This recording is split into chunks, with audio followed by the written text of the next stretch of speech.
Dans les rues de Limoges, en milieu de matinée, l'activité est encore importante. Les halles centrales sont ouvertes. À l'intérieur, il y a ceux qui ont pris la mesure de l'urgence de la situation et les autres. Quelqu'un s'est arrêté pour me dire que j'étais fou de porter un masque. Donc j'en déduis que tout le monde n'est pas convaincu de ce qui se passe. Devant la poste, certains cherchent à déposer de l'argent liquide sur leur compte. L'ambiance est tendue. Tout le monde est regroupé au même endroit et les distances ne sont pas forcément respectées, donc c'est assez désagréable.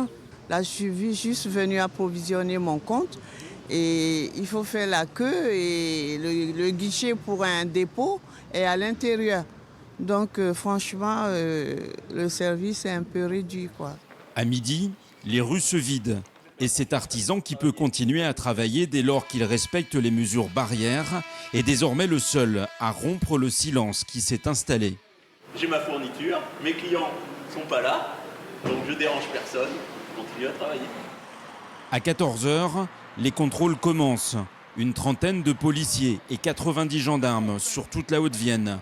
Devant la gare, un jeune SDF de 19 ans s'inquiète. Moi je me demande si je continue à dormir dehors, moi j'ai pas envie de me ramasser des amendes, quoi, tu vois. Parce que j'ai entendu dire que Macron, il disait on devait rentrer avant midi et tout, mais moi comment je fais pour rentrer? J'ai pas de logement, monsieur.